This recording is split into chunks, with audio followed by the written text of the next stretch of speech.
You probably felt this. One word, and suddenly the whole room changes. It gets tight, and the conversation turns into a battlefield. If you're online, it's even worse. It feels like everyone's yelling, no one's listening, and trying to talk across political lines is like shouting into a storm. Before conversation became fragmented by platforms and poisoned by algorithms, it was a foundational tool of human progress. In ancient Mesopotamia and Egypt, the councils and scribes mediated power through verbal agreements and public discourse. Emphasis on the public part. The oral tradition passed down stories, values, and collective decisions long before laws were ever written. In Greece, the agora wasn't just a marketplace, it was the beating heart of democratic life.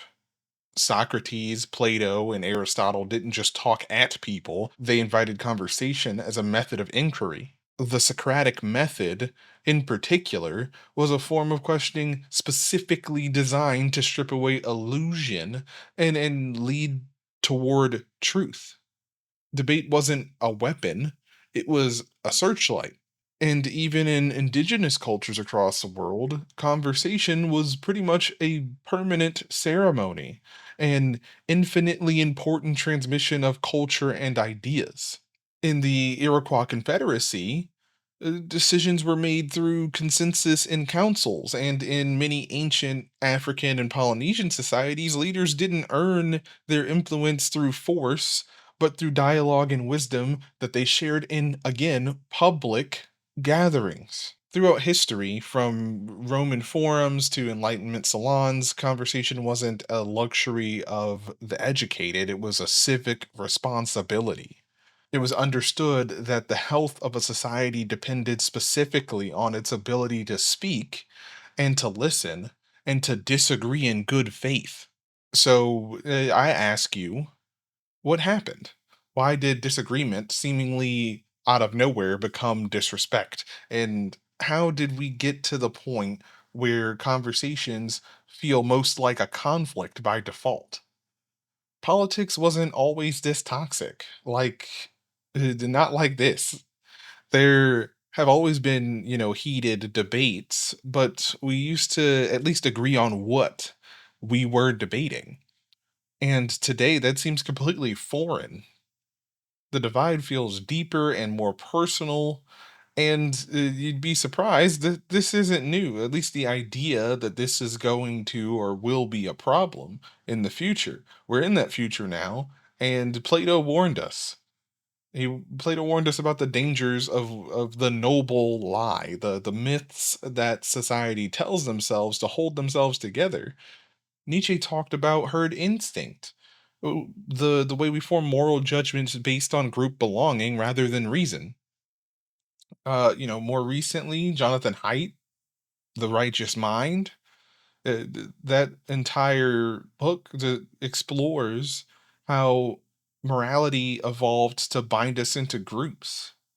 When someone challenges your political views, your brain reacts not with curiosity, but with defensiveness. It feels like a threat. That's because we don't just have political opinions anymore. We are our political opinions. And when someone questions them, it's like they're questioning you as a person, as a being, and it feels like they're attacking you. Psychologists call this social identity theory. It's the idea that we define ourselves through groups we belong to, your side, your team, your tribe, and that our brains evolved to protect the tribe at all costs. I'd like to assert that this is it just isn't inherently the case. There has been a rapid shift in our ability to separate the self from the idea. Instead of rooting our ideology in the intellectual or the rational, we've been taught to root all of that in the identity, in the self. And if you believe a certain way, then you are by virtue a particular type of person. And what furthers my disagreement with modern psychology's argument in this particular case is that it's blatantly obvious to the rational observer that tribalism alone doesn't explain how bad things have gotten. For that, we have to talk about algorithms, social media. And social media doesn't show you what is true, it shows you what keeps you engaged. The outrage, the fear, tribal loyalty, and it's all monetized. And what makes that even worse is that there are many of us whose job it is to produce the content that begets the money. And those of us doing that pick and choose our words carefully as to make sure to get the desired result. There is a refusal to call a spade, and a refusal to gather facts and to dictate to the masses that the sky is falling simply because it makes the most money. And what is the result of this charade that we're all a part of here? Two people can live in the same country, same city, and even the same house and believe not only that they are residents of a completely different universe, but believe the other to be monstrous for simply residing elsewhere ideologically. Descartes famously said, I think, therefore I am, potentially grounding truth in individual thought. But I'd like to ask what happens when every individual thinks differently and believes only they have the truth. Hannah Arendt, a writer after World War II, warned um, that totalitarianism thrives where people can no longer distinguish truth from falsehood. And she called it organized lying.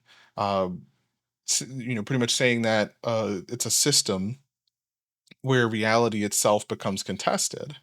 When you don't share a common set of facts, disagreement becomes impossible. It's like trying to play chess when the other person thinks you're playing poker. And this isn't just a political problem, it's a epistemological problem. We're arguing about how do we even know what is true. And right now, we don't agree on what is true at all. Socrates believed that truth emerged from dialogue. He didn't preach to people, he questioned. But we've moved from dialectic to diatribe at this point. Philosophers like John Stuart Mill defended free speech not just as a right, but as a tool for uncovering the truth. He argued that silencing even one dissenting voice was a loss to the collective understanding. And I agree.